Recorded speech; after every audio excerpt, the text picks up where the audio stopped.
नमस्कार मेरे प्यारे बच्चों, आप सभी का दिल खोल कर स्वागत है आपका अपने प्यारे से यूट्यूब चैनल दी ऑनलाइन कोचिंग में।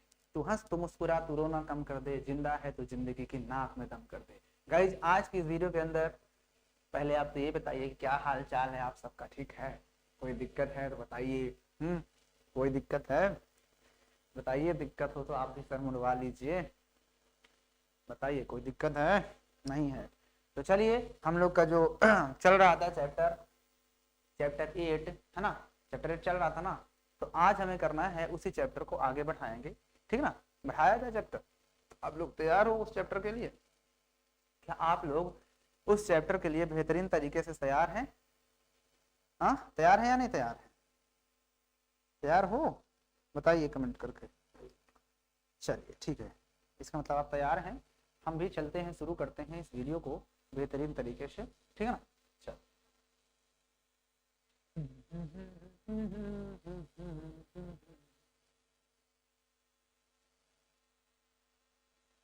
है जिंदगी कितनी खूबसूरत, है जिंदगी कितनी खूबसूरत, इन्हें अभी ये पता नहीं है जिंदगी कितनी खूबसूरत, जिंदगी कितनी खूबसूरत, इन्हें अभी ये पता नहीं है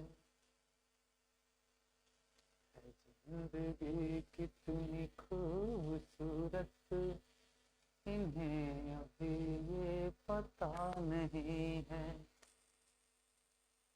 तो कैसे हो आप सब? देखो आपके सामने जो कोर्स है क्लास 9th के लिए न्यू बैच और क्लास 10th के लिए निर्माण बैच मात्र 99 रुपीज में। जी हाँ, तो आप सभी लोग इसको ज्वाइन कीजिए। अगर आपने ज्वाइन कर लिया तो बहुत अच्छी बात है, अपने दोस्तों को बताइए। सभी को ऐप पर बहुत ही बेहतरीन तरीके से चीजें चल रही हैं। यूट्यूब पर सारी क्लासेस नहीं हो पाती, यूट्यूब पर सब कुछ नहीं बताया जा सकता या नहीं बताया जा रहा है, ठीक ना? लेकिन फिर भी काफी चीजें दी जाती हैं। लेकिन अगर आपको एग्जाम में अच्छा करना है तो आपको इस कोर्स को 99 रुपए खर्च करना है। जो भी 99 रुपए खर्च करेगा उसके एग्जाम में 99 मार्क्स ही आएंगे, ठीक है ना? तो खर्च करो 99 रुपीज और एग्जाम में लाओ 99 मार्क्स। जी हाँ, 99% मार्क्स।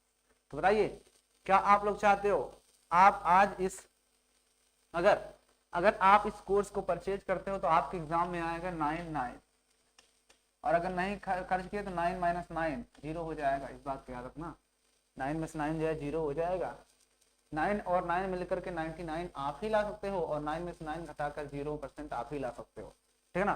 तो तैयारी है आपकी किस तरह से बेहतरीन है या नहीं है, उसके लिए आपको परखना पड़ेगा, और उसके लिए आपको इस कोर्स को परचेज करना ही पड़ेगा। अगर आप क्लास 9th में हो तो जाइए न्यू बैच को परचेज करो 99 रुपए में, और अगर आप क्लास 10th में हो तो आप इस बैच को खरीदो। कौन सा? निर्माण बैच को खरीदो, ठीक है ना?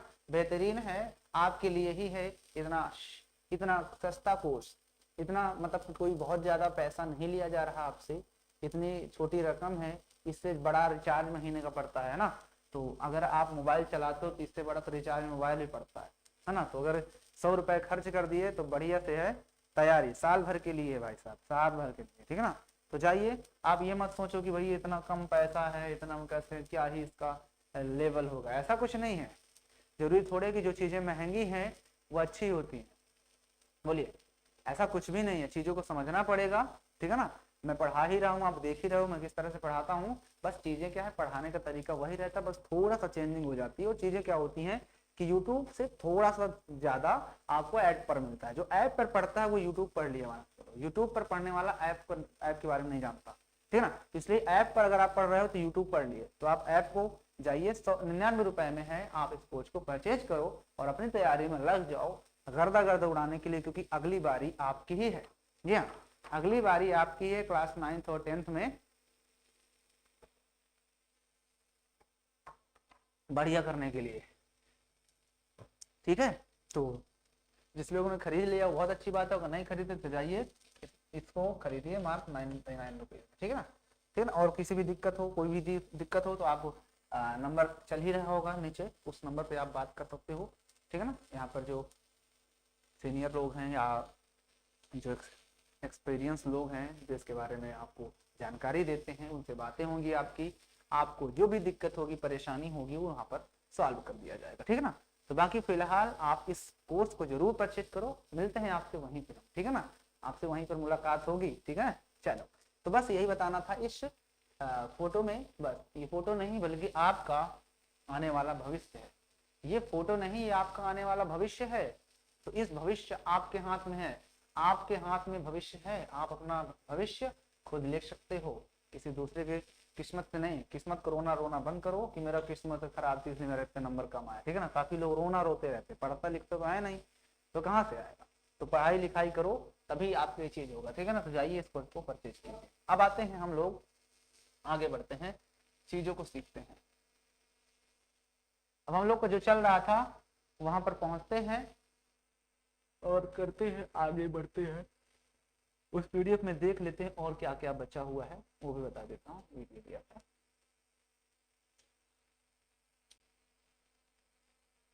ये जिंदगी कितनी खूबसूरत इन्हें अभी ये पता नहीं है। चलो देखिए, हम लोग चतुर्भुज सीख लिए थे, सारांश भी ये देखो, ये भी हमने बता दिया था आपको। योग गुण क्या होता है बता दिया था, चतुर्भुज के प्रकार क्या होते हैं बताओ। समलंब चतुर्भुज क्या होता है, ऐसा चतुर्भुज जिसकी समभुजाओं भुजाओं का सिर्फ कम से कम एक युग्म क्या होता है, समांतर होता है, समलंब चतुर्भुज कहलाता है। समांतर चतुर्भुज क्या होता है, ऐसा चतुर्भुज जिसके समभुज भुजाओं के दोनों युग्म समांतर होते हैं, समांतर चतुर्भुज कहलाता है। समांतर चतुर्भुज की समभुज भुजाएं समांतर होती हैं और बराबर भी होती हैं। समांतर चतुर्भुज के समभुज कोण बराबर होते हैं। समांतर चतुर्भुज के विकर्ण एक दूसरे को बराबर समविभाजित करते हैं और समांतर चतुर्भुज के जो एक विकर्ण होता है उसे दो इक्वल, दो बराबर, दो सर्वांग समत्रिभुजों में विभाजित करता है। अगला आता है आपका आयत। आयत क्या होता है, आयत ऐसा चतुर्भुज होता है जिसकी समभुज भुजाओं के दोनों युग्म बराबर होते हैं और प्रत्येक कोण समकोण होता है और साथ में इसके दोनों विकर्ण बराबर होते हैं और इसका विकर्ण भी इसको दो बराबर, दो सर्वांग समत्रिभुजों में विभाजित करता है। अगला आता है समचतुर्भुज। समचतुर्भुज क्या होता है, एक ऐसा समांतर चतुर्भुज, एक ऐसा समांतर चतुर्भुज जिसकी सभी भुजाएं बराबर होती हैं। ऐसा समांतर चतुर्भुज जिसकी सभी भुजाएं बराबर होती हैं समांतर चतुर्भुज कहलाता है। क्या कहलाता है, समांतर समचतुर्भुज कहलाता है, ठीक है ना। उसके बाद आता है वर्ग। वर्ग क्या होता है, वर्ग ऐसा चतुर्भुज होता है जिसकी सभी भुजाएं आपस में बराबर होती हैं, प्रत्येक कोण 90 डिग्री के होते हैं और साथ में इसके जो भुजा कोण विकर्ण होते हैं वो भी आपस में बराबर होते हैं। हाँ, इससे पहले जो आयत पढ़े थे, आयत में भी क्या होता है, इस आयत में भी इसकी समूह भुजाएं बराबर और साथ में इसके समूह भुजाएं, इसके विकर्ण मतलब दोनों बराबर होते हैं और वर्ग की सभी भुजाएं बराबर होती हैं और इसके विकर्ण दोनों आपस में बराबर होते हैं। इसका भी विकर्ण क्या करता है, एक, इसे दो बराबर त्रिभुजों में बांटता है, ठीक है ना। इसके बाद आता है समांतर चतुर्भुज, बता ही दिया हूँ। समांतर चतुर्भुज दो बार लिख दिया गया, आगे नहीं, यहाँ पर है समांतर चतुर्भुज की कुछ भुजाएं, कुछ मतलब कि उसकी बातें लिखी गई हैं समांतर चतुर्भुज की, जो मैंने बता दिया, ठीक है ना, बताया ना अभी। समांतर चतुर्भुज का विकर्ण क्या, उसे दो सर्वांग समत्रिभुजों में बांटता है। एक समांतर चतुर्भुज के समूह भुजाएं बराबर और प्रत्येक कोण बराबर होते हैं, समूह कोण बराबर होते हैं। यदि चतुर्भुज की समूह भुजाओं का एक दोनों युग्म बराबर होता है तो वो समांतर चतुर्भुज होता है और यदि चतुर्भुज के समूह कोण का प्रत्येक युग्म बराबर हो तो वह एक समांतर चतुर्भुज होता है। और समूह भुजाओं के विकर्ण एक दूसरे के परस्पर समविभाजित करते हैं और साथ में यदि समांतर एक चतुर्भुज के विकर्ण एक दूसरे को समविभाजित करते हैं तो वह एक समांतर चतुर्भुज होता है। तो फिर आगे है चतुर्भुज के समांतर चतुर्भुज के होने के लिए कुछ अन्य प्रतिबंध दिए गए हैं। अब अगर कोई समांतर चतुर्भुज है, यहाँ तक तो मैंने तेजी बताया है क्योंकि पढ़ चुके हो, मारे कान के नीचे पटाखा। यहाँ पर अब चीजें क्या दी हुई हैं, यहाँ पर अब आगे क्या दी हुई हैं, यहाँ पर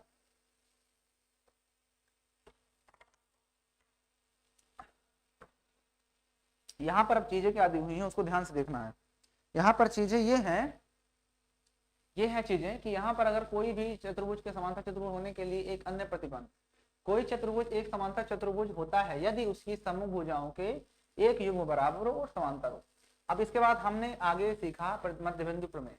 अब ये मध्य बिंदु प्रमेय क्या होती है, इस मध्य बिंदु प्रमेय को आपको जानना है कि आखिर ये मध्य बिंदु प्रमेय क्या होती है। तो मध्य बिंदु प्रमेय में अगर आप बुक खोलोगे तो बुक में 8.9 जो प्रमेय है वो मध्य बिंदु प्रमेय से संबंधित है और 8.10 जो प्रमेय है वो भी आपके मध्य बिंदु से संबंधित है। एक्चुअली ये दोनों प्रमेय जो है आपकी आपकी जो दोनों प्रमेय लिखी हुई हैं, प्रमेय 8.9, आपकी जो प्रमेय है प्रमेय 8.9 और प्रमेय आपकी 8.10, ठीक ना, ये 0.10 ही पढ़ेंगे, 8.10 नहीं पढ़ना, ठीक है ना।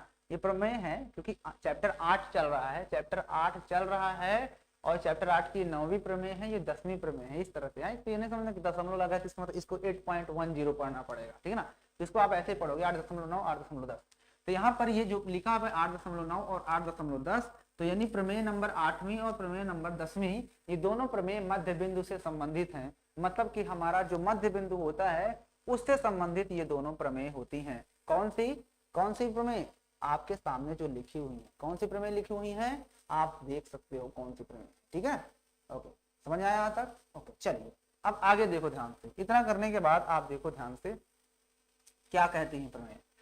तो बंदे प्रमेय नंबर 9 क्या कहती है कि किसी त्रिभुज की किन्हीं दो भुजाओं के मध्य बिंदुओं को मिलाने वाला रेखाखंड तीसरी भुजा के समांतर होता है। कहता है कि यदि कोई त्रिभुज है, उसकी दो भुजाओं के मध्य बिंदु को मिला दिया जाए तो वो रेखाखंड, समझे, किसी त्रिभुज के, कोई भी त्रिभुज है, कोई भी त्रिभुज के दो बिंदुओं को, किसी त्रिभुज के दो रेखाओं के मध्य बिंदुओं को मिलाने वाली रेखा जो होती है वो तीसरी भुजा के समांतर होता है। नहीं समझा? जैसे मान चलो कोई आपके पास त्रिभुज है, ये मैंने त्रिभुज बना दिया इस तरह से, ठीक है ना, ये त्रिभुज, और इस वाई लाइन का मध्य बिंदु ये है, इस वाई लाइन का मध्य बिंदु ये है, और इन दोनों को मैं मिला दूं, इस तरह से मिला दिया। तो जब मिला दूंगा तो ये वाली रेखा इस नीचे वाली तीसरी जो साइड बच रही है उसके समांतर हो जाएगी। ये इस प्रमेय का कहना है। किसी त्रिभुज की किन्हीं दो भुजाओं के मध्य बिंदुओं को मिलाने वाला रेखाखंड तीसरी भुजा के समांतर होता है। अच्छा, यहाँ पर एक वर्ड आया रेखाखंड, तो यहाँ पर तीन चीजें होती हैं। एक तो होती है आपकी रेखा और एक होता है रेखाखंड। या रेखाखंड से पहले आप बात कर लेते हैं किरण का। एक होता है किरण और एक होता है रेखाखंड, ठीक है ना। एक होता है रेखा, एक होता है किरण और एक होता है रेखाखंड, ठीक है ना। ये तीन चीजें होती हैं। रेखा क्या होती है? तो रेखा ऐसी रेखा होती है जिसके अंत बिंदु का पता ही नहीं होता, जिसका अंत बिंदु नहीं होता। मतलब रेखा कुछ इस तरह से इधर भी जाएगी, इस तरह से इस तरह, मतलब ये रेखा कभी खत्म ही नहीं होती। इधर भी तीर का मतलब जा रही है, इधर भी तीर का मतलब जा रही है, इसका मतलब कोई अंत बिंदु नहीं होता। इसके बाद जो किरण होती है, तो जो किरण होती है वो इस तरह से जाती है, जिसका सिर्फ एक अंत बिंदु होता है, मतलब यहाँ से शुरू होकर के यहाँ तक जाती होता है हमारा। फिर उसके बाद आता है रेखाखंड। रेखाखंड वो होता है कि रेखा है, रेखा से खंड काट के बीच से निकाल लो, यानी जिसके दोनों हमें पता होता है अंत बिंदु, वो होता है हमारा रेखाखंड। तो कभी भी अगर रेखाखंड ए बी लिखना है, अगर तो रेखा ए बी लिखना है, आपको क्या लिखना है? रेखा ए बी। तो रेखा ए बी को आपको इस तरह से ना लिख करके आप रेखा ए बी को इस तरह से लिख दो मैथमेटिकली लैंग्वेज में। अगर कभी भी आपको किरण ए बी लिखना हो, क्या लिखना हो? किरण ए बी। तो किरण ए बी को इस तरह से लिखने से अच्छा है ए बी लिखकर उसके ऊपर इस तरह से कर दो। और अगर कभी भी आप रेखाखंड लिखना है तो आप लिखोगे रेखाखंड ए बी को इस तरह से ना लिख करके आप ए बी लिखकर उसके ऊपर ऐसे बार लगा दो, तो ये हो जाएगा आपका रेखाखंड ए बी, ठीक है। क्या यहाँ तक आपको किसी भी तरह का दिक्कत हुआ? नहीं होना चाहिए बेटा, किसी भी तरह का दिक्कत नहीं होना चाहिए, क्योंकि न संघर्ष न तकलीफ तो क्या फिर खास मजा है जीने में। बड़े बड़े तूफान समझाते हैं जब आग लगी हो सीने में, ठीक है। तो इस बात को आपको याद रखना है। चलिए आज मैं आपको एक नया मोटिवेशन सुनाता हूँ। आपको एक नया मोटिवेशन सुनाता हूँ कि मत सोच तेरा सपना क्यों पूरा नहीं होता, मत सोच तेरा सपना क्यों पूरा नहीं होता, हिम्मत वालों का इरादा कभी अधूरा नहीं होता। मत सोच कि तेरा सपना क्यों पूरा नहीं होता, हिम्मत वालों का इरादा कभी अधूरा नहीं होता। तो इसका कहने का मतलब ये हो कि मत सोच कभी कि तेरा सपना पूरा क्यों नहीं होता। ये मत सोचो कि तुम्हारा सपना पूरा क्यों नहीं होता, आप ये सोचो कि आपने हिम्मत किया है तो आपका सपना जरूर पूरा होगा। और सपने उसी के पूरे होते हैं जो आंखें खोल कर देखते हैं। आंखों खोल कर जो सपने देखते हैं उन्हीं के सपने पूरे होते हैं, जो आंखें बंद करके देखते हैं उनके सपने अधूरे रहते हैं या कभी पूरे ही नहीं होते। तो आपको जो सपना देखना है आंखें खोल कर सपना देखो, अपने गोल पर अपनी आंखों को टिका कर रखो, आपको उस गोल को हासिल करके रहना है, ये होता है इसका उद्देश्य। तो आंखें, हिम्मत कभी मत हारो, ठीक है ना। हिम्मत अगर आप हार गए, और याद रखना कि कोई इंसान किसी के कहने से नहीं हारता। अगर आप अपने अंदर से ये मान लिए कि मैं हार गया तो फिर आप कुछ नहीं कर सकते, और अगर आपने ये ठान लिया कि मैं इसे कर सकता हूं तो फिर यकीन मानो आपको कोई हरा नहीं सकता, ठीक है ना। तो इन सभी बातों को याद रखना, इन सभी से क्या होता है, आप मोटिवेट होते हो। इसलिए कभी मत सोच कि तेरा सपना कि पूरा क्यों नहीं होता, मत सोच कि तेरा सपना क्यों पूरा नहीं होता।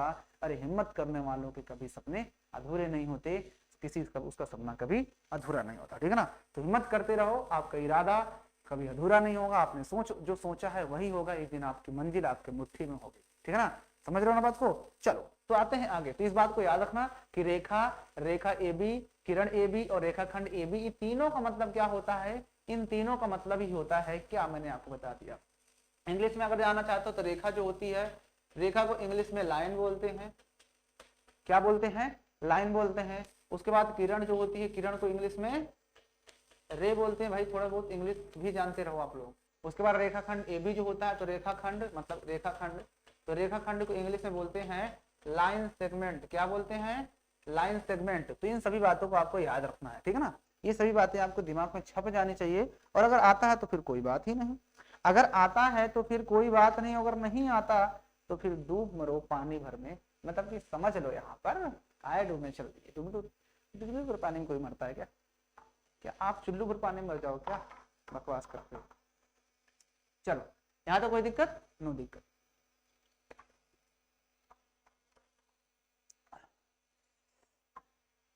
चलिए अब आगे चलते हैं। अब इसके बाद देखो, इसको हटाते हैं। अब इस प्रश्न में ये कह रहा था कि जो मध्य बिंदु प्रमेय हमने पहली वाली मध्य बिंदु प्रमेय पढ़ा, मध्य बिंदु प्रमेय पहली हमने क्या पढ़ा, मध्य बिंदु प्रमेय।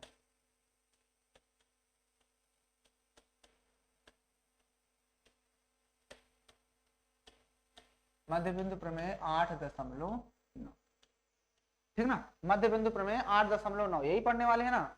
तो 8.9 जो प्रमेय कहती है कि कभी भी कहता है किसी चतुर्भुज के, किसके, किसी त्रिभुज के, किसके, किसी त्रिभुज के, किसी त्रिभुज के। तो ये हमने बना लिए कोई एक त्रिभुज, ये एक त्रिभुज मैं यहां बनाता हूं।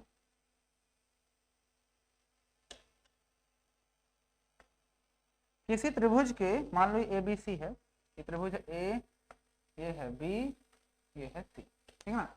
कि नहीं दो रेखाखंड के मध्य बिंदु, कोई भी दो रेखाखंड ले लो, एक रेखाखंड ये ले लिया, एक रेखाखंड ये, इन दोनों का मध्य बिंदु, इन दोनों का मध्य बिंदु कहाँ होगा, यहाँ पर होगा कहीं ना कहीं, मान लो यहाँ पर होगा, और इसका मध्य बिंदु यहाँ होगा।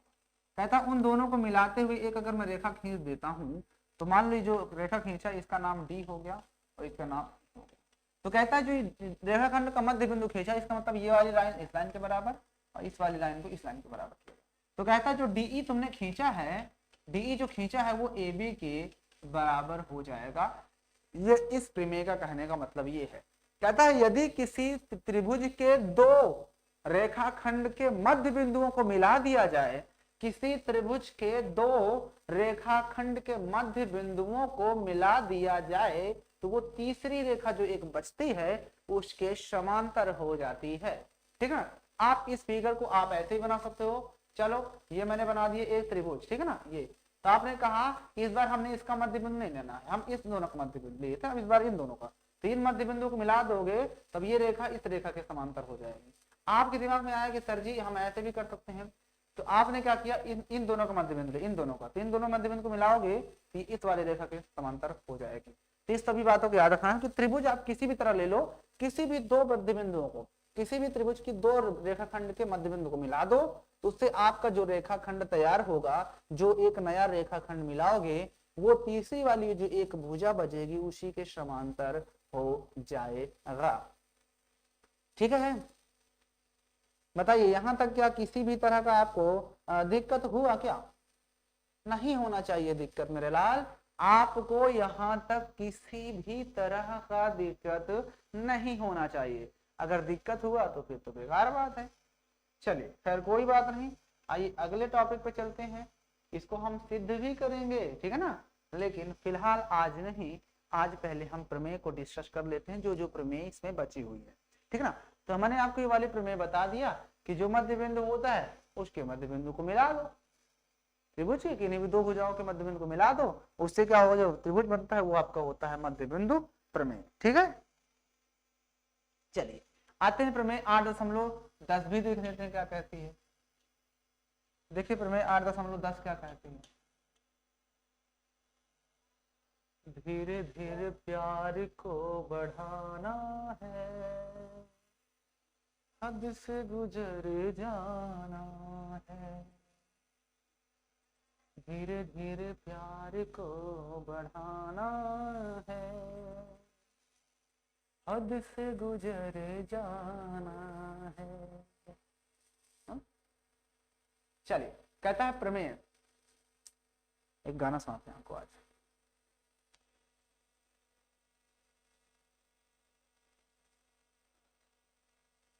मेरा घर एक मंदिर है, मेरा घर एक मंदिर है, मेरी माँ उसकी मूरत है, पूजा करूं उनकी, मैं पूजा करूं उनकी, वो ही मेरी मंजिल है, मेरा घर एक मंदिर है,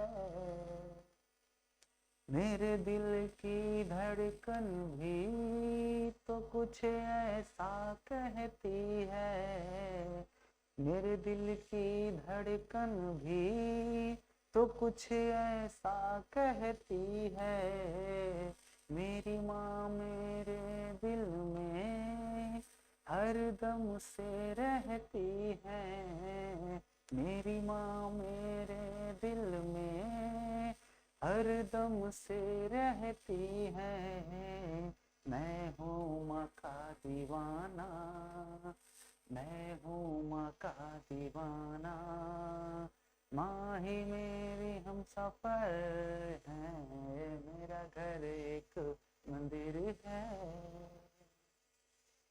ठीक है, तो गाना कैसा लगा आप लोग जरा कमेंट करके बताइएगा।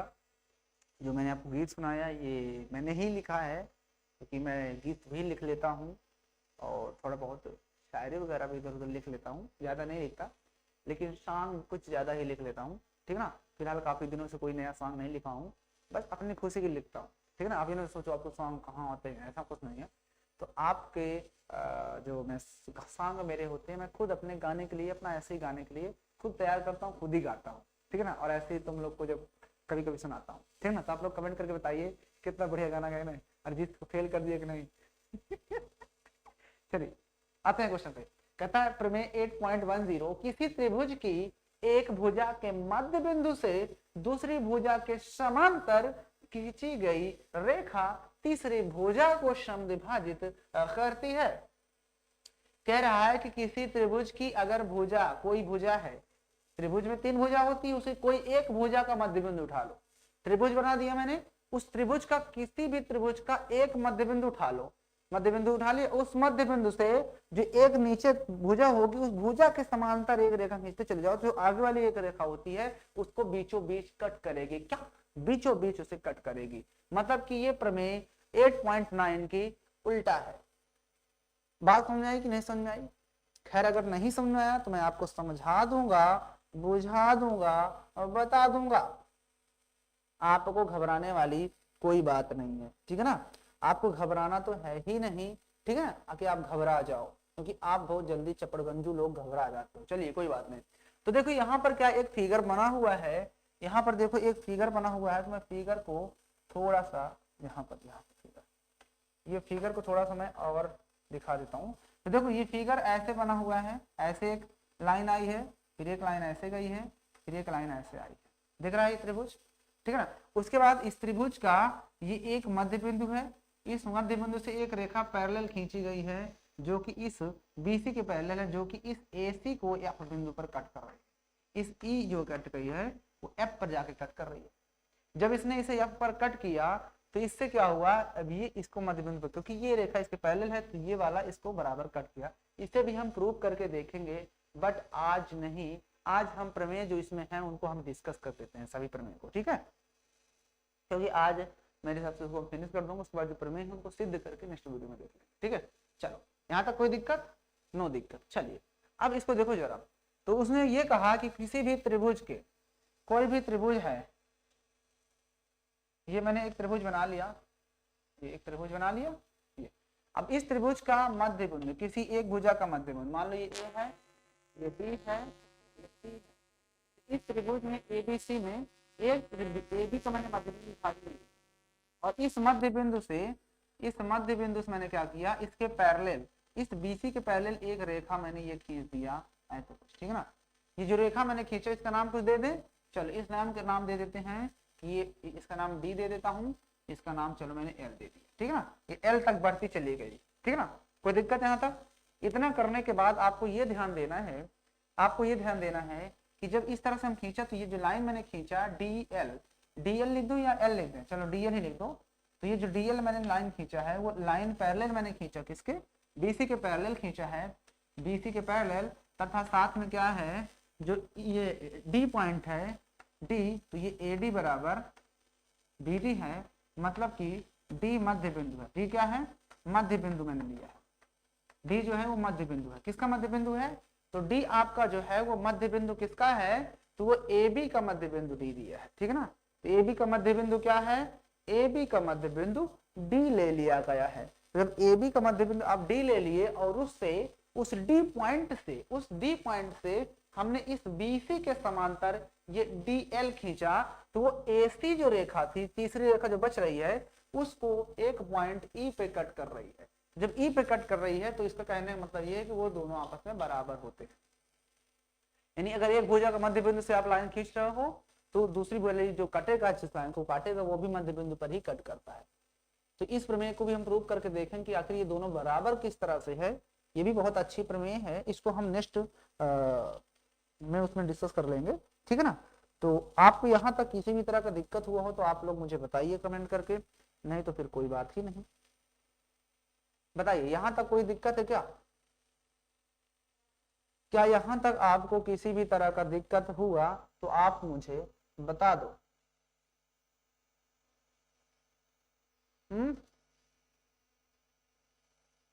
नहीं दिक्कत है, चलो फिर दिक्कत नहीं है तो फिर कोई बात ही नहीं। तो प्रमेय मैंने दो बताई आपको, एक 8.9 और एक 8.10। तो 8.9 क्या होती है प्रमेय, तो 8.9 कहती है कि अगर किसी त्रिभुज के किन्हीं दो भुजाओं के मध्य बिंदुओं को मिला दिया जाए तो वो तीसरी भुजा के समांतर होता है।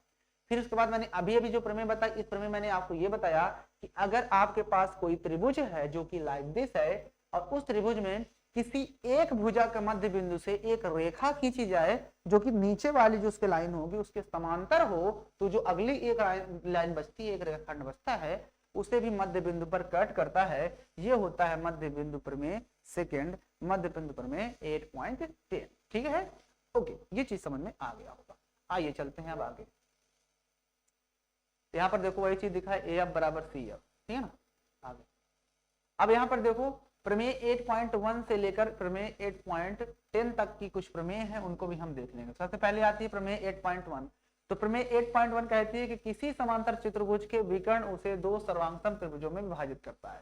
तो हम इसे प्रूव करके देख भी चुके हैं कि कोई समांतर चतुर्भुज होता है, उसका जो एक विकर्ण होता है उसे दो बराबर भागों में बांटता है। आपको बता चुका हूं इस चीज को कि कोई भी अगर समांतर चतुर्भुज आपके पास होता है इस तरह से, उस समांतर चतुर्भुज एक विकर्ण उसे दो बराबर भागों में बांटता है। सिद्ध भी किए थे, ये बराबर ये समांतर चतुर्भुज समूह भुजा बराबर ये दोनों में उभयनिष्ठ हो गया ना। तो इस बात को याद रखना, ठीक है ना। अगली प्रमेय क्या कहती है 8.2 कहती है कि एक समांतर चतुर्भुज में सम्मुख भुजाएं बराबर होती हैं। तो इसमें सम्मुख भुजाएं भी बराबर होती हैं, किसमें, प्रमेय 8.2 में। और 8.2 के बाद प्रमेय 8.3, एक चतुर्भुज के सम्मुख भुजाओं का प्रत्येक युग्म बराबर हो तो वह एक समांतर चतुर्भुज होता है। मतलब 8.3 से हमारे समांतर चतुर्भुज की कैसे होता है तो उसके बारे में पता चलता है प्रमेय 8.3 से। तो 8.1 क्या कहती है कि किसी भी सर्वांगसम त्रिभुज में समांतर चतुर्भुज की एक विकर्ण मिला दे तो सर्वांगसम त्रिभुज में बढ़ जाता है। उसके बाद दूसरी क्या होती है, उसके सम्मुख भुजाएं बराबर होती है। तीसरी से क्या मिलता है कि एक चतुर्भुज की सम्मुख भुजाओं का प्रत्येक युग्म बराबर हो तो वह एक समांतर चतुर्भुज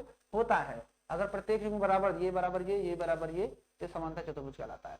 इसके बाद आता है 8.4। प्रमेय 8.4 क्या कहती है, इस प्रमेय का यह कहना है कि एक समांतर चतुर्भुज में सम्मुख भुजाओं के कोण बराबर होते हैं। एक समांतर चतुर्भुज के जो सम्मुख कोण होते हैं वो बराबर होते हैं। प्रमेय 8.4 से मिलती है। 4 से क्या मिलती है, उसके सम्मुख कोण के बारे में जानकारी मिलती है। तो आपको याद रखना है कि जो 4 होता है 8.4, इससे हमें कोण के बारे में पता चलता है, कोण ए कोण बी, तो इसमें सम्मुख कोण बराबर होते हैं। ये कौन सी प्रमेय कहती है? 8.4। 8.3 क्या कहती है? 8.3 क्या कहती है? सम्मुख भुजाएं बराबर कहती है। 8.2 क्या कहती है? तो 8.2 क्या कहती है? नहीं, 8.3 जो कहती है उससे समांतर चतुर्भुज की परिभाषा मिलती है। 8.3 सम्मुख भुजाएं बराबर होती है। 8.2 क्या होता है उसमें, और 8.1 क्या होता था? 8.1 में हमने सीखा कि जो त्रिभुज होता है वो सर्वांग किस तरह से होता है, ठीक है ना, उसके बारे में। आते हैं अगले प्रमेय 8.5। बस प्रमेय आपको याद रखना है, बस हो गया। प्रमेय कौन सी वो याद ना रहे, ठीक है, लेकिन आपकी प्रमेय पता होना चाहिए। यदि किसी चतुर्भुज में सम्मुख भुजाओं का प्रत्येक युग्म बराबर हो तो वह एक समांतर चतुर्भुज होता है। यहाँ से भी जो प्रमेय 8.5 है बच्चों, जो 8.5 प्रमेय है, इस प्रमेय से भी आपको क्या मिलता है? इस प्रमेय से भी आपको जानकारी मिलती है कि समांतर चतुर्भुज किसे कहते हैं। कोई भी हमारा चतुर्भुज वो समांतर चतुर्भुज कैसे हो सकता है। तो कोई एक समांतर चतुर्भुज बनने के लिए इसको तो याद रखना कि चतुर्भुज में अगर सम्मुख कोण बराबर हो जाए, क्या हो जाए? सम्मुख कोण अगर बराबर हो जाए और प्रत्येक युग्म उसका बराबर हो, सम्मुख कोणों का प्रत्येक युग्म बराबर हो, तो उसमें क्या हो? वो एक समांतर चतुर्भुज हो जाता है। यानी अगर मैं दिखा दूं कि ये वाला कोण 40 है और ये वाला कोण भी 40 दिखा दिया जाए, और ये वाला मैंने दिखा दिया कि 140 है और इसको भी मैं 140 दिखा दूं, तो याद रखना कि वो एक समांतर चतुर्भुज प्रूव हो जाएगा। कैसे प्रूव होगा? अगर मैं कह दी एक तुम्हारे पास इस तरह से चतुर्भुज बना है और ये वाला मैंने दे दिया कि 140 है और ये वाला भी 140 ही दे दिया गया, और ये वाला 40 दे दिया गया और ये वाला भी 40 दे दिया गया, तो आप कैसे प्रूव करके बता सकते हो कि ये चतुर्भुज हमारा समांतर चतुर्भुज है? तो आपको याद होना चाहिए कि समांतर चतुर्भुज का किसी एक ही तरफ के कोणों का योग 180 डिग्री होता है। तो 140 में आप 40 ऐड कर दोगे तो आपके पास 180 आ जाएगा, यहां से आपका प्रूव हो जाएगा, ठीक है ना। आइए अगला पार्ट चलते हैं। प्रमेय 8.6 देखो क्या कहती है। तो प्रमेय 8.6 कहती है कि समांतर चतुर्भुज के विकर्ण एक दूसरे को परस्पर समद्विभाजित करते हैं। तो समांतर चतुर्भुज के जो विकर्ण होते हैं वो एक दूसरे को बराबर ही समद्विभाजित कर लेते हैं अपने आप में। मतलब अगर आपके पास कभी एक समांतर चतुर्भुज इस तरह से मैं बना दूं, आपके पास समांतर चतुर्भुज हो इस तरह से, ये समांतर चतुर्भुज में बना दिया, इसके जो विकर्ण होते हैं, एक विकर्ण मैंने ये मिलाया, एक विकर्ण ये मिलाया, तो ये वाला विकर्ण आपस में बराबर होगा, ये वाला विकर्ण आपस में, ये दोनों विकर्ण बराबर नहीं होते, दोनों विकर्ण आपस में बराबर नहीं होंगे। अगर ये वाला 10 है तो ये भी 10 नहीं होगा। अगर ये पूरा, ये वाला विकर्ण पूरा 10 सेंटीमीटर का है तो ये यहाँ पे आपस में जीरो, यहाँ पे ओ पे कट जाएंगे, और कटने पर क्या होगा? ओ पर इसकी वैल्यू क्या हो जाएगी? जो ओ है, इस ओ पर इसकी वैल्यू, ओ पर इसकी वैल्यू जो होगी क्या होगी? इस ओ पर बढ़ जाएगी, यानी इतना पार्ट इस पार्ट के बराबर और ये वाला पार्ट इस पार्ट। और ये अगर ये 12 सेंटीमीटर का है तो ये 6 के हो जाएंगे, 10 का है तो ये 5 के हो जाएंगे। इस तरह से दोनों बराबर होते, ठीक है ना। तो समांतर चतुर्भुज के विकर्ण आपस में बराबर नहीं होते, लेकिन समांतर चतुर्भुज के विकर्ण एक दूसरे को बराबर समद्विभाजित करते हैं। इस बात को याद रखना है, ठीक है ना। चलिए आते हैं अगला क्वेश्चन पे आते हैं, अगला बात में आते हैं। चलो अगला क्वेश्चन देखो क्या कहता है। अगला क्वेश्चन आपके पास दिया हुआ है, अगले प्रमेय 8.7। अब देखो 8.7 प्रमेय क्या कहती है? 8.7 प्रमेय कौन सी प्रमेय है? 8.7। तो देखो 8.7 प्रमेय भी बहुत ही लाजवाब प्रमेय है। इस प्रमेय से भी बहुत कुछ सीखने को मिलेगा आपको, जरा देखना ध्यान से, ठीक है ना। देखना तो 8.7 जो प्रमेय है, आपकी इस प्रमेय का कहना है ये कि एक चतुर्भुज के विकर्ण एक दूसरे को समद्विभाजित करते हैं तो वह एक समांतर चतुर्भुज होता है। कहने का तात्पर्य यह हुआ कि अगर कोई आपके पास चतुर्भुज है और उस चतुर्भुज के जो विकर्ण है एक दूसरे को अगर समद्विभाजित कर दें, एक दूसरे को समद्विभाजित कर दें तो वो एक समांतर चतुर्भुज हो जाएगा। अभी हमने उससे ऊपर पढ़ा कि समांतर चतुर्भुज के जो विकर्ण होते हैं वो एक दूसरे को बराबर समद्विभाजित करते हैं। 8.6 और अब प्रमेय 8.7 में ये पढ़ रहे हैं कि एक समांतर चतुर्भुज, एक चतुर्भुज के विकर्ण अगर एक दूसरे को समद्विभाजित कर दिए तो वो एक समांतर चतुर्भुज सिद्ध हो जाता है। तो इस बात को याद रखना कि अगर एक आपके पास ये चतुर्भुज बना दिया गया इस तरह से, और एक ये लाइन है, एक लाइन ये है, चलो मैं इधर बना देता हूँ। एक आपके पास ये आपके पास एक चतुर्भुज मैंने बना दिया, समांतर चतुर्भुज, और इस समांतर चतुर्भुज में क्या कहा गया है कि अगर ये वाला विकर्ण मिला दो ऐसे और इस विकर्ण को मिला दिया इससे, अगर आपने ये प्रूव कर दिया कि ये वाला पार्ट इस पार्ट के बराबर है और ये वाला पार्ट इस पार्ट के बराबर है तो वो एक समांतर चतुर्भुज हो जाएगा। इससे पहले 8.6 में भी हमने यही चीज पढ़ा, ठीक है ना। ये उल्टा प्रमेय यहाँ पर पूछ लिया, उल्टा है ये, ठीक है ना। तो प्रमेय बहुत सारे उल्टा भी पूछ लेता है, इसलिए है यहाँ पर। चलिए अगले प्रमेय देखते हैं 8.8। अब आपके पास 8.8 प्रमेय क्या कहती है, जरा ध्यान से देखिएगा। 8.8 प्रमेय ये कहती है कि यदि कोई चतुर्भुज एक समांतर चतुर्भुज हो सकता है, यदि कोई चतुर्भुज एक समांतर चतुर्भुज होगा तो उसकी सम्मुख भुजाओं का एक युग्म बराबर हो और समांतर हो। क्या एक युग्म से बराबर दिखा दो। चलो, कहता है एक समांतर चतुर्भुज अगर बनाना है तो कोई भी चतुर्भुज एक समांतर चतुर्भुज होता है यदि उसकी सम्मुख भुजाओं का एक युग्म बराबर हो। हाँ, अगर आप कोई समांतर चतुर्भुज आपके पास दिया हुआ है इस तरह से, और इस समांतर चतुर्भुज का अगर एक युग्म बराबर आपने दिखा दिया ये बराबर ये, तो आपका जो विकर्ण होगा उसको देख लिया जाए तो ये दोनों विकर्ण के थ्रू ये क्या हो जाएगा, एक समांतर होगा और साथ में ये एक समांतर चतुर्भुज होगा, एक समांतर चतुर्भुज प्रूव हो जाएगा। अगर आपके पास कोई चतुर्भुज है लाइक दिस, और इस चतुर्भुज में आपने क्या कर दिया, इस चतुर्भुज में ये दिखा दिया गया कि इसका एक युग्म बराबर है, यानी ये बराबर ये दिखा दिए, तो यानी ये प्रूव हो जाएगा कि आपके समांतर चतुर्भुज है। इसको भी हम प्रूव करके देखेंगे। जो प्रमेय आपको डाउट्स लग रहे हैं सबको डाउट्स को हम आउट करेंगे, उसको हम नेक्स्ट वीडियो में। अभी तो फिलहाल यही देख लो कि प्रमेय 8.10 तक में कौन कौन सी प्रमेय है जो कि आपको पढ़ना है। अगली प्रमेय आपके पास आ जाती है, अगली प्रमेय आपके पास है, यहाँ पर देखो लिखा भी है कि यदि ए बी बराबर ए सी और ए बी पैरेलल, यानी एक युग्म क्या हो, सम्मुख भुजाओं का एक युग्म बराबर हो और समांतर हो, दो चीजें हैं यहाँ पर, ठीक है ना, यानी बराबर भी होनी चाहिए और समांतर भी होनी चाहिए, तभी, यानी हमने ये बराबर ये तो दिखा दिया, साथ में ये वाली लाइन इस लाइन के पैरेलल भी होनी चाहिए, ठीक है ना, तो वो हमारा एक समांतर चतुर्भुज हो जाता है। चलिए आते हैं 8.9 पर। अब देखो 8.9 क्या कहती है, 8.9 ये कहती है, 8.9 प्रमेय है, प्रमेय 8.9, किसी त्रिभुज की किन्हीं दो भुजाओं के मध्य बिंदुओं को मिलाने वाला रेखाखंड तीसरी भुजा के समांतर होता है। इस प्रमेय को हमने पीछे भी सीखा था कि अगर कोई आपके पास 8.9 बता चुका ना, 8.9 8.10, तो कोई अगर आपके पास त्रिभुज है इस तरह से, ये त्रिभुज, और इसकी किन्हीं भी दो भुजाओं को मिला दिया जाए, इन दोनों भुजाओं के मध्य बिंदुओं को, तो वो रेखा इस रेखा के समांतर हो जाएगी, जो तीसरी बचता है वो यही समझ आ गया कि आपके पास ये चतुर्भुज बनाया गया है, सॉरी त्रिभुज बनाया गया है, ये त्रिभुज है, इस त्रिभुज के मध्य बिंदु को मिला दिया गया है डी और ई को, और साथ में अब ये रेखा इस रेखा क्या हो गई, समांतर हो गई, यानी डी ई जो है वो पैरेलल हो जाएगी किसके, बी सी के। तो इस बात को आपको याद रखना है, ठीक है ना। कोई दिक्कत यहाँ तक, क्या आपको यहाँ तक किसी भी तरह का दिक्कत हुआ, नहीं होना चाहिए, आपको यहाँ तक की कोई दिक्कत नहीं होनी चाहिए, बताओ यहाँ तक कोई दिक्कत। चलिए आगे बढ़ते हैं, अगला देखते हैं, अगला क्या कह रहा है। अगला देखो ध्यान से, कहता है प्रमेय 8.10, प्रमेय 8.10 में क्या कह रहा है, प्रमेय 8.10,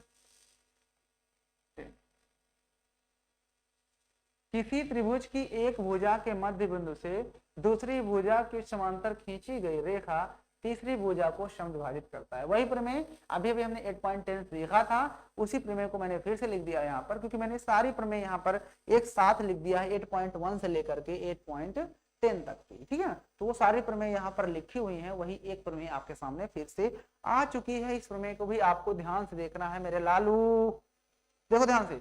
अब यहाँ पर कह रहा है किसी त्रिभुज की भुजा का एक भुजा का मध्य बिंदु, सिर्फ एक भुजा, तो देखो आपके पास ये त्रिभुज है, और इस त्रिभुज में एक त्रिभुज का ये मध्य बिंदु ले लिया गया है ई, और उससे कह रहा है इस बीसी के समांतर एक रेखा खींची गई है, ये जो कि इस तरह से जा रही है एल तक। तो ये रेखा जो आपने खींचा है बच्चा, वो रेखा इस तीसरी वाले के समांतर अगर है तो वो अगली रेखा जो बच रही है ए सी उसको बराबर समद्विभाजित करती है, यही कह रहा है 8.10। मतलब कि अगर आपके पास कोई एक त्रिभुज आपने बनाया इस तरह से, इस त्रिभुज है आपका, और इस त्रिभुज में किसी भी एक लाइन, मान लो ए बी, इस लाइन है ए बी है, ये बी ये सी, तो अगर आपने इस ए बी का मध्य बिंदु पकड़ा और उस मध्य बिंदु से एक रेखा आपने इस तरह से खींच दिया जो कि इस एल के बीसी के समांतर है, तो ये इस रेखा को बीचों बीच कट करेगा, यानी ये वाला पार्ट इस पार्ट के इक्वल हो जाएगा, ठीक है। ये प्रमेय कहती है कौन सी, आपकी नेक्स्ट प्रमेय, जो कि मैंने आपको अब बता दिया। अब आप लोग मुझे ये बताओ कि आपको समझ में कहां पर नहीं आया। अगर समझ में आ गया है तो बहुत अच्छी बात, नहीं समझ में आया तो भी बताओ, बता दिया जाएगा।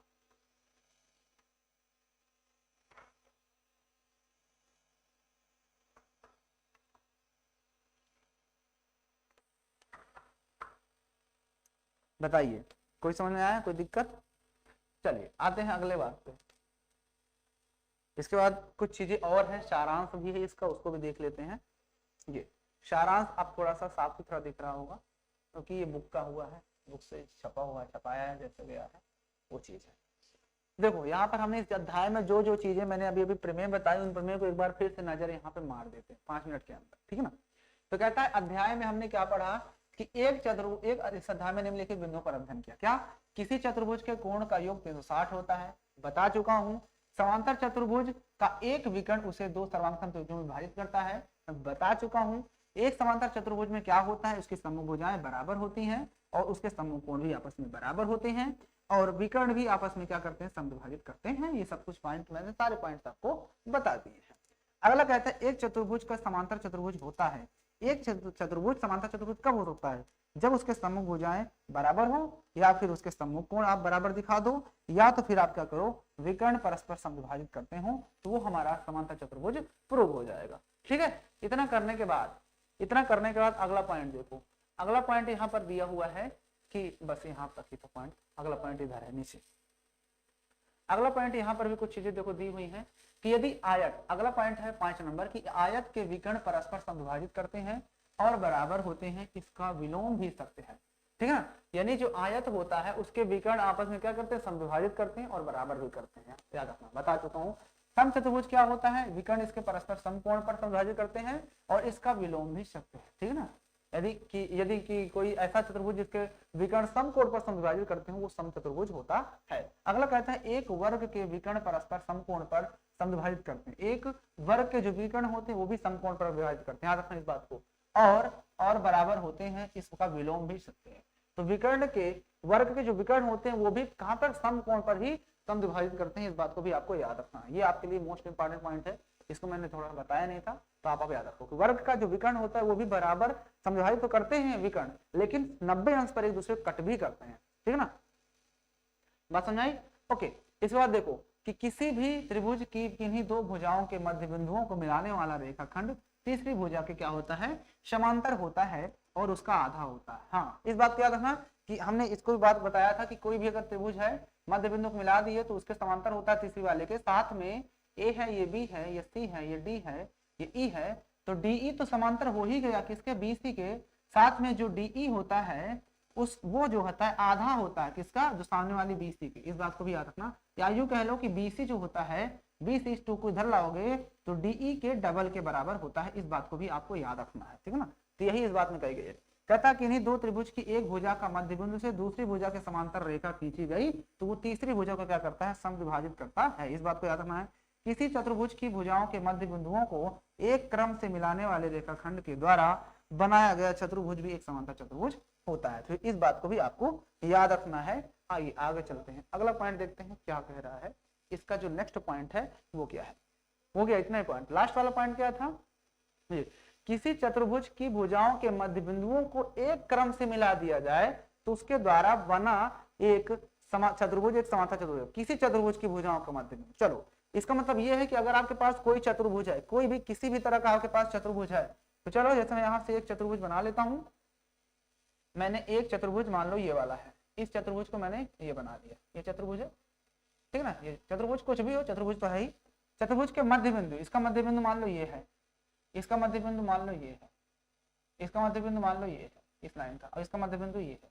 इन सभी को मिला दिया जाए, कहता अगर इन सभी को हम मिला दें आपस में इस तरह से, हाँ, और इस तरह से इसको मिला दो यहाँ से ऐसे, और फिर इसको मिला दूं मैं यहाँ से ऐसे, और उसके बाद इस पॉइंट को भी मिला दूं मैं यहाँ से ऐसे, तो जो अंदर ये चतुर्भुज बनता है, मान लो ये ए है, ये बी था, ये सी था और ये डी था, और ये मैंने पी मिलाया, ये क्यू, ये आर, ये आर।